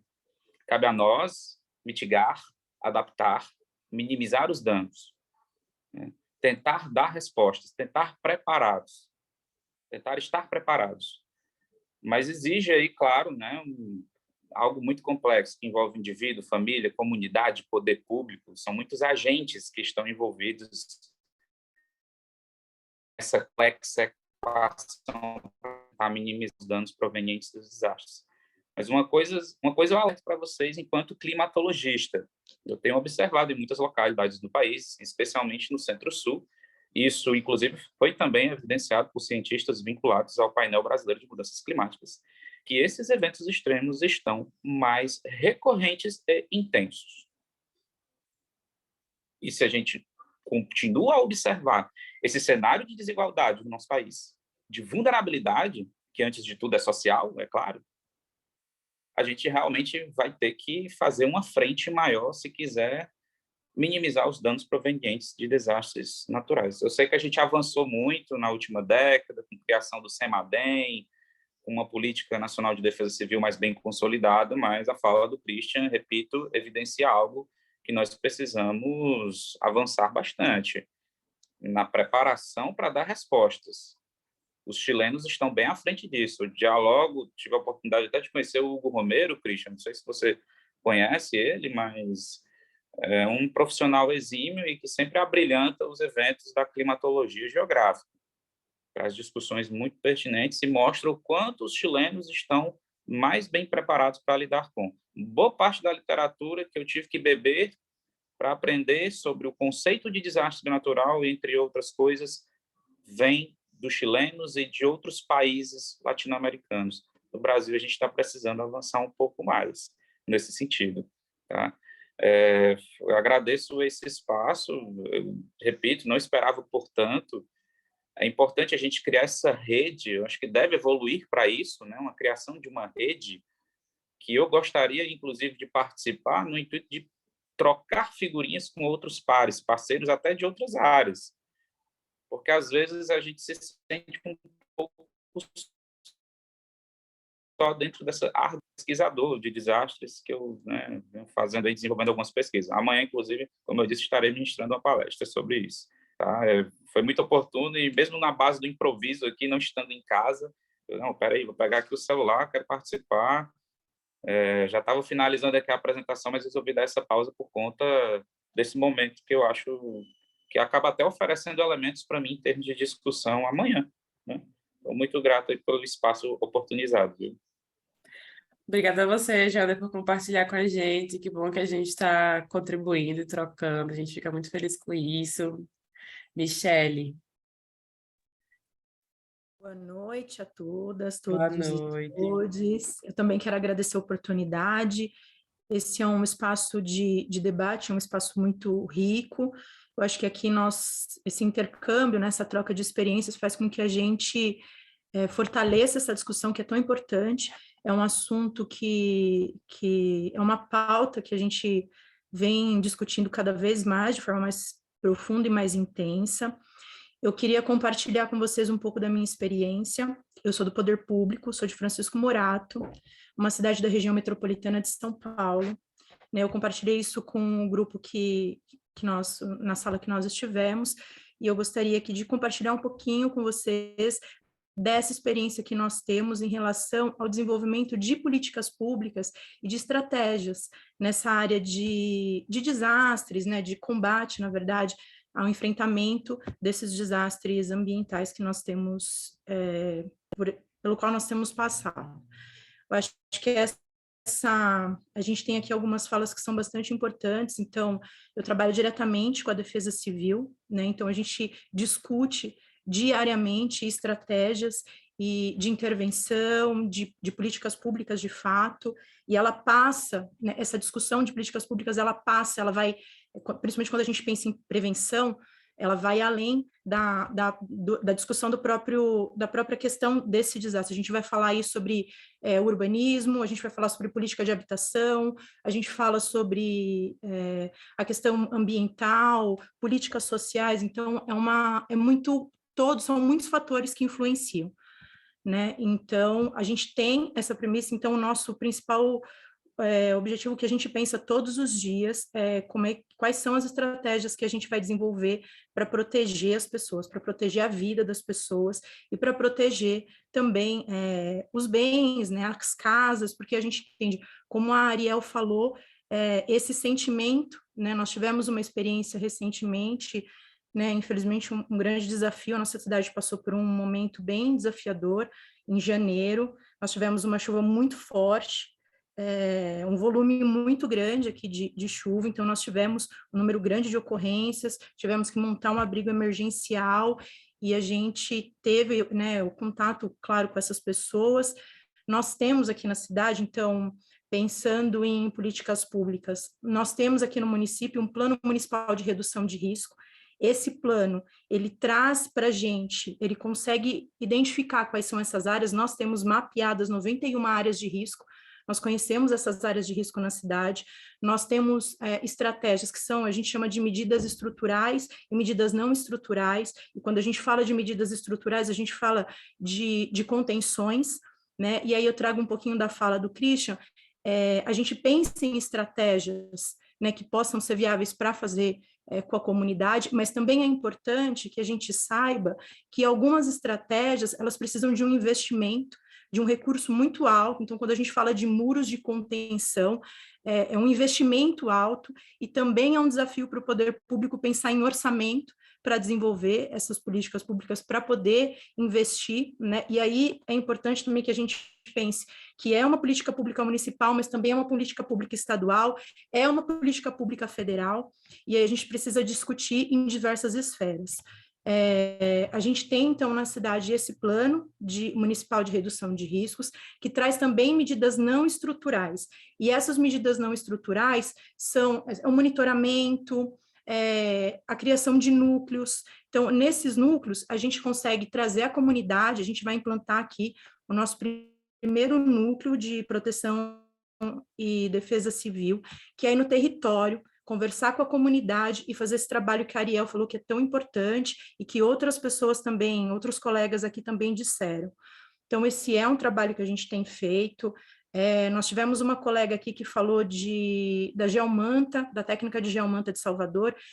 Eu pessoalmente estive na Codesal, eu conheci o trabalho que eles fazem lá, um trabalho bastante responsável, essa técnica de geomanta tem dado bons resultados, e não é só isso, a gente tem esse desenvolvimento de tecnológico, onde a gente investe, onde a gente discute. Então, várias políticas públicas são pensadas, né, nos municípios em relação à defesa civil, e a gente precisa fortalecer essa discussão. Somos diversos atores nesse cenário, então a contribuição de todo mundo, e principalmente pensando na construção coletiva, de ouvir quem está no território, e do poder público fazer essa união, é imprescindível. A gente precisa dessa construção, a gente precisa caminhar junto, e a gente acredita que essa é a melhor forma da gente fazer esse enfrentamento. Nós sabemos que o que o nosso colega, o Jander, falou anteriormente, nós estamos nesse processo, de fato, de mudanças climáticas, né? Então, os eventos têm sido mais frequentes e mais intensos, então a gente vai, de fato, ter que se aprofundar nessa discussão. Acho que trazer um pouco desse lado do poder público e de como a gente pode construir isso junto, que tipo de políticas públicas a gente pode desenvolver, é importante, porque a gente não vai conseguir caminhar sem que haja parceria. Mas eu queria compartilhar um pouquinho dessa experiência, da experiência de quem está pensando em políticas públicas, de quem está pensando em desenvolver estratégias, e até talvez seja interessante, eu não sei qual é o acesso que cada um e cada uma tem aqui, mas de ter o contato com a Defesa Civil, de entender como funciona o trabalho da Defesa Civil na sua cidade, de entender como funciona esse trabalho com a comunidade. Nós tivemos uma amiga, Evelyn, que trouxe um exemplo de um posicionamento da comunidade, da juventude da comunidade. Eles se posicionaram, eles fizeram um documento, eles iam apresentar, então isso também é bastante interessante. Então, acho que a minha contribuição era essa, falar um pouquinho dessas políticas públicas que a gente desenvolve, que são tão importantes para que a gente consiga caminhar em parceria. Pensando em resposta, a gente tem que pensar em resposta, né? A gente tem aqui um plano de contingência para quando acontece o desastre. De fato, a gente nunca está, como o Christian falou, a gente nunca está completamente preparado para o enfrentamento, porque a gente tenta se organizar, a gente monta um plano, mas quando o evento acontece, a gente se mobiliza e de fato, algumas coisas a gente não tem como controlar, né? Mas a gente se prepara, a gente se organiza para dar a resposta, mas mais do que isso, a gente pensa, enquanto poder público, em desenvolver estratégias. Atualmente, a gente tem uma organização, que é a Frente Nacional de Prefeitos, que criou uma comissão, que é uma comissão de cidades de combate a desastres, né, cidades sujeitas ou atingidas por desastres. Essa comissão também tem trabalhado efetivamente para pensar em planos e em estratégias para poder trazer resposta e proteger, de fato, a nossa sociedade, a nossa família, as nossas famílias. Então, era essa a contribuição que eu queria fazer. Agradeço a participação, agradeço a oportunidade desse curso. Obrigada, Michele, por trazer também essa perspectiva. Eu acho que a riqueza dessa noite é justamente a gente estar ouvindo tantos pontos de vista e tantas vivências diferentes, de tantos lugares diferentes, e acho que isso é realmente algo muito, muito rico, né? Uma oportunidade de aprendizado para todas, todos e todos nós. Leandro. Olá, boa noite, gente. Bom, eu vou ser bem breve, primeiro porque já falaram, né, bastante coisa aqui que eu corroboro, né, que eu estou entendendo agora de como funciona. Eu sou geólogo, né? Eu venho de uma atuação muito técnica, assim, em projetos de engenharia.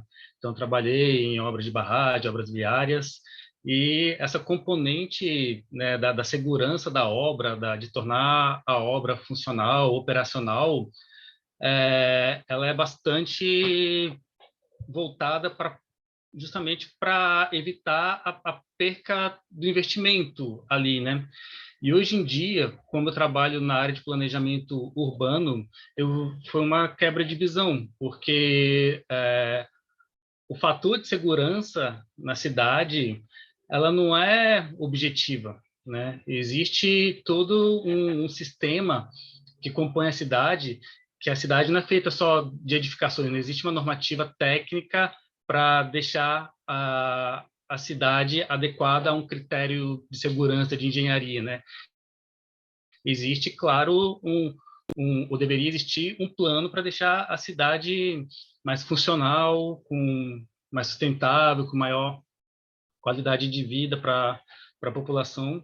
E eu acho que dentro do planejamento urbano, o enfrentamento, né, aos desastres começa justamente na prevenção, na adoção, como o Jade e a Michelle falaram, de políticas que começam ali já para evitar que o desastre aconteça, ou para mitigar, né, os desastres. E eu acho que não tem uma forma certa para desenvolver, para fazer isso, mas com certeza tem que ter a difusão do conhecimento, a participação da população. Eu acho que o compartilhamento das informações, do conhecimento, né, tanto de quem é técnico como quem é o habitante que está vivenciando ali o dia a dia, tem que ter esse espaço de troca, tem que ter esses momentos assim de que a gente possa pensar em conjunto e trazer o que o outro, né, tem para oferecer. Eu acho que essa integração é que vai fazer o melhor enfrentamento, assim. Obrigada, Leandro. Anderson, por fim, mais ou menos importante. Beleza? Boa noite a todos, Boa a noite. todos, a todas. Bom, eu queria apenas fazer uma contribuição no sentido do que a gente tem feito aqui, que você chegou até a comentar aí, sobre quais são as soluções que a gente tem encontrado, né? Quando eu escuto muito as pessoas do poder público discutir, falar e se colocar, e falar das suas demandas, dos seus trabalhos que estão sendo realizados, eu fico pensando em quanto a gente, como comunidade, pode estar dando a demanda para o poder público, e não o poder público dando a demanda para a gente. A gente pautar o poder público, não o poder público pautar a gente. Porque a gente que está na base, dentro das comunidades, envolvido dentro da favela, das periferias, do gueto, dos quilombos, das aldeias, eu vejo que a gente está em loco, a gente está na boca do vulcão, enquanto ele pega fogo, ou então na boca da tempestade, quando a água está subindo. Então, eu fico pensando que hoje, como o caminho é digital, muitas demandas são ligadas à comunicação. Eu fico pensando como que a gente consegue fazer, criar esse lugar para a gente poder ter voz. Bom, aqui na Casa Preta, que é um espaço que a gente tem há 13 anos, a gente discute muito sobre ancestralidade e tecnologia. A gente não deixa de falar sobre a crise climática se não citar a ancestralidade como ponto de apoio, base e respiração. E aqui a gente toca tambores, faz tambores, e a gente tem a gente aprovou um projeto recentemente a partir do VAC, que é Vozes da Ação Climática, e a gente tem uma coalizão formada com algumas organizações, inclusive uma de Santarém, uma de Manaus, uma de São Paulo, e a gente aqui de Belém, né? A gente está localizado aqui em Belém. A gente está montando uma plataforma chamada Movimento Plantaformas, a partir de uma plataforma, eu não sei se vocês conhecem, mas depois a gente pode estar falando sobre isso, chama Decidim, que é uma espécie de plataforma para poder discutir processos, avançar processos, colocar diálogos e levantar alguns tipos dar início a alguns processos de diálogo para poder discutir com o governo ou discutir com quem tiver que ser discutido, mas a partir de uma plataforma de participação social. E primeiro, desmistificar o que é essa participação social dentro do campo digital, porque, infelizmente, o Brasil ainda também sofre muito com analfabetismo digital, né? As pessoas se limitam às redes sociais do Instagram, Facebook e Twitter e questionam muito pouco o tamanho e o poder dessas big techs. As pessoas guardam os seus conteúdos e as suas informações nesses espaços que é de um repositório do sistema. Então, eu fico pensando não, a gente está se organizando para poder pensar a autogestão e de um território digital amazônico dentro do território digital. Porque não é possível que a gente encontre soluções para a Amazônia. No caso aqui, a gente que está na Amazônia, eu falo muito sobre isso, né? A gente está dentro da Amazônia, encontra os problemas, encontra as soluções e a gente deixa isso visivelmente nas redes sociais das Big Techs, que são também responsáveis pelos massacres, são responsáveis por essas invasões e ocupações de corporações, de mineradoras, que estão dentro dos nossos espaços, do nosso território, dos nossos quilombos. É necessário que a gente discuta a autogestão, esteja discutindo um espaço que seja nosso de fato. Muitas produtoras de filmes, de projetos sociais, guardam seus documentos dentro do Google. E o Google é um inimigo. Não dá para você achar que o Google é seu parceiro. Me perdoem, o Google é um inimigo que explora os nossos dados. Muita gente acha que o WhatsApp é gratuito, que o Instagram é gratuito e que o Facebook é gratuito. Não é gratuito. É os seus dados que estão em jogo. São os dados que dirigem esse país. São os dados que fizeram um pilantra como o Bolsonaro ser presidente do país.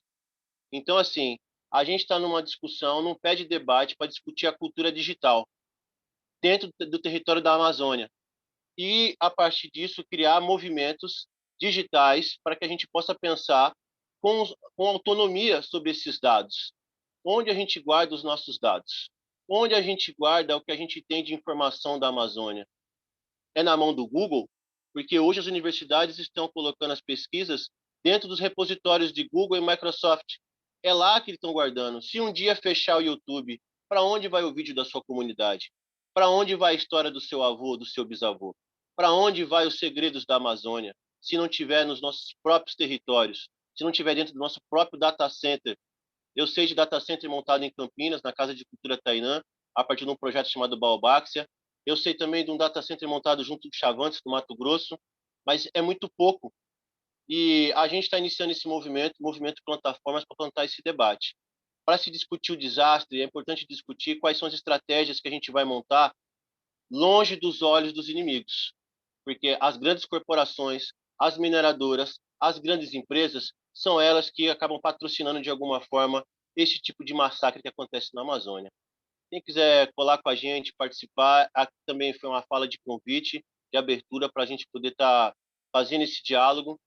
Nesse sábado, a gente está com uma aula inaugural de um curso que a gente está realizando sobre tecnopolítica, marketing digital, segurança de dados. É a aula inaugural nesse sábado. E a gente está com essa plataforma entrando no ar, acho que a partir do ano que vem. E aí a gente aceita aí que todas as pessoas possam estar, que queiram compartilhar, que queiram estar interessadas em construir com a gente um processo realmente autônomo no que se refere à segurança de dados, no que se refere à ancestralidade, principalmente na Amazônia. Gratidão pelo espaço aí. Estou muito contente de participar desse curso. Eu acho que tem aumentado cada vez mais o nosso desejo, a nossa vontade de estar aqui no front, porque esse é o nosso lugar de batalha, de luta. A gente não vai descansar porque existe um governo de esquerda agora. Pelo contrário, dobrou a luta, né? Só triplicou a luta porque tem um governo de esquerda, porque independente de quem está sentado naquela cadeira lá, a gente tem que demandar o que a gente está dentro da comunidade fazendo e o que a gente precisa dentro das nossas comunidades a partir de um ponto de vista horizontal. É por isso que a gente está aí tentando contribuir com esses processos para poder amenizar a crise climática. Gratidão, axé para nós. Obrigada, Anderson. Obrigada pelas contribuições. Obrigada a todo mundo, na verdade, a todas, todos e todes. Eu fui fazendo aqui um apanhado de coisas que a gente foi conversando. Aproveito para começar assim, pedindo desculpas. Nós realmente tínhamos 2 convidadas confirmadas hoje. Sara teve problemas, ela tentou várias e várias vezes enquanto estavam fazendo a atividade. Ela entrava, caía, aí entrava e não conseguia abrir o microfone e nem a câmera. A gente ficou tentando auxiliar ela, mas não teve jeito. Bárbara ficou aqui por muito tempo tentando ajudar a Sara, mas, enfim, questões tecnológicas. Ana Cláudia, a gente imagina que deva ter acontecido alguma coisa, estamos sem contato, mas ela também estava confirmada. De qualquer forma, eu espero que a noite de hoje ainda assim tenha sido proveitosa. Espero que vocês tenham aproveitado todas essas trocas. Pelo menos para mim foi extremamente rico, porque a gente teve a oportunidade de ouvir muitas pessoas, né, tanto nos grupos como aqui também, né, todo mundo se ouvindo e ouvindo as experiências, ouvindo as várias e várias realidades, né, de lugares diferentes, de espaços diferentes, pessoas diferentes, e eu acho que isso tudo é extremamente rico para a luta. Eu fiz uma apanhada aqui, porque eu não sei, assim, eu pelo menos fui aproveitando tantas estratégias que foram colocadas, né? Eu acho que a gente não fugiu do tema da aula, na verdade, a gente mergulhou no tema da aula, porque acho que a partir de todas essas situações de desastres, dores, né, enfim, todas essas dificuldades que foram colocadas, ainda assim a gente conseguiu trocar várias possibilidades de enfrentamento, várias estratégias de enfrentamento, e eu destaquei alguns aqui só para a gente conseguir fazer o amarrado, o apanhado dessa aula. Eu acho que uma das coisas que foram presentes em várias, se não todas as falas, é a importância de que do protagonismo das pessoas que vivem o território na construção de estratégias, seja na construção de políticas públicas, seja, como o Anderson trouxe, montando sua própria comunicação, seu próprio levantamento de dados. Eu acho que esse protagonismo, o protagonismo de quem vive o território, ele é parte essencial assim, no enfrentamento às estratégias, não só no enfrentamento aos desastres, não só quando a gente pensa em desastres, mas também quando a gente pensa realmente a construção de território, que território que a gente quer, que futuro que a gente quer. Eu acho que não tem caminho possível além do caminho em que há espaço, há oportunidade para que todas, todos e todas sejam protagonistas das suas próprias histórias, dos seus próprios territórios, e ouvir é extremamente importante nesse processo. Eu costumo dizer que quem quer dar voz não quer ouvir, porque todas, todos e todas temos vozes. E então, quando a gente escuta muito esse discurso de precisamos dar voz, não, a gente precisa ouvir. As pessoas, elas estão ali vivendo naquele território, elas sabem dos problemas a gente sabe dos problemas que a gente enfrenta, a gente sabe dos desafios, a gente sabe também das necessidades, sonhos e desejos, das vontades. Então, ouvir talvez seja não, eu acredito que ouvir é uma estratégia extremamente forte, reconhecer esses protagonismos, né, é um caminho.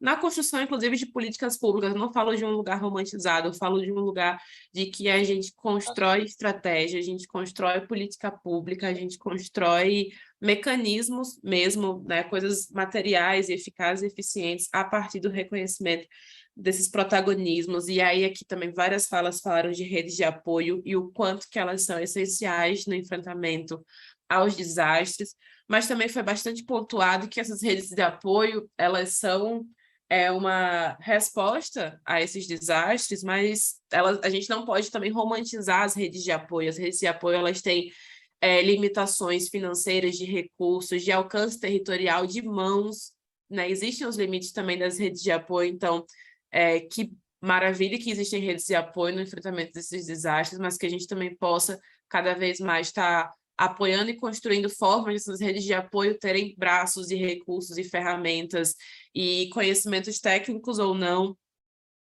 sobre como a gente pode estar enfrentando esses desastres. Aqui a gente falou também sobre incidir na legislação, incidir no poder público, e que esse poder público, ele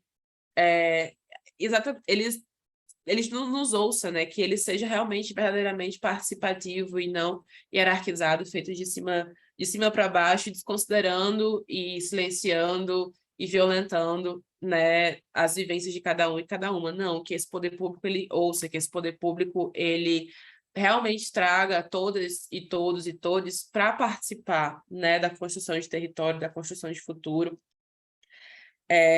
E aí eu lembro, aproveitando também que a gente teve, acho que foi uma noite bastante interdisciplinar, a gente teve pessoas de várias áreas, de vários lugares. Foi interdisciplinar, foi intermunicipal, foi várias coisas aqui. E eu me lembrei muito de uma conversa que eu tive uma vez com uma colega da saúde, que ela colocava que a gente não pode ver saúde como a cura de doenças, né? A gente não pode estar tratando de saúde sempre no modo operandi de a pessoa ficou doente, a gente vai lá e cuida com remédio. A pessoa ficou doente, dá remédio. A pessoa ficou doente, dá remédio. E eu acho que é a mesma coisa para a gente pensar as cidades, para a gente pensar nosso futuro, né? A gente não pode estar construindo o que a gente quer, o que a gente sonha, o território que a gente acredita, o futuro que a gente acredita, a comunidade que a gente acredita, se a gente ficar sempre no planejamento urbano, no planejamento ambiental, que está sempre lidando com a emergência após a emergência ter acontecido, né? O desastre, a emergência acontece, o desastre acontece, e assim a gente vai, né, numa situação assim, em meio ao caos, tentar ir ali resolver. Acho que não. Eu acho que assim como saúde não é a cura de doenças, eu acho que o planejamento urbano ele não pode ser com base, né, sempre a partir da emergência. O problema surge e aí a gente vai lidar com ele. Não. Eu acho que a gente possa construir território, construir futuro e lidar com os desastres antes dos desastres acontecerem, né? Que a gente possa não só mitigar os riscos, né? Reduzir os danos, mas que a gente também possa caminhar para uma relação pessoas e ambiente que seja mais saudável, que seja melhor nutrida, né? Que a gente mais harmoniosa e assim a gente consiga também lidar melhor com os desastres, porque é isso, desastre, a água encontra o seu caminho, e isso a gente pode, né, pensar de várias formas. A gente pode pensar tanto na situação do desastre, mas também pode pensar em relação a como que a gente conduz as situações. A água encontra sempre o seu caminho, então que a gente possa pensar território e pensar futuro, não só a partir da emergência, do desastre, da urgência, das dores, mas que a gente também possa pensar redução de danos, que a gente possa pensar a partir dos sonhos, dos desejos, das vontades. Me estendi em 9 minutos na aula de hoje, gente. Eu espero que vocês tenham aproveitado. Eu espero que tenha sido rico para vocês também, como foi para mim, apesar da gente não ter aqui a presença das nossas convidadas, mas tivemos a presença de vocês, de nós todos. Eu acho que foi muito bacana a oportunidade de poder nos ouvir. Eu acho que também é de grande valia, também é de grande riqueza tudo isso. E semana que vem estamos juntos de novo. Desejo uma boa noite a todas, todos e todos. Obrigada pelo tempo, obrigada pela escuta, obrigada pela troca. Obrigada, Bárbara, pelo apoio de sempre. Estava aqui, ela sempre fica aqui nos bastidores, viu, gente? Bárbara maravilhosa, sempre no suporte. Obrigada a todos, tenham uma boa noite, um bom descanso. E a gente se vê. Até semana que vem. Obrigada, gente. Boa noite. Boa noite. Boa noite, pessoal. Boa noite, pessoal. Boa noite. Boa noite a todos, pessoal. Boa noite.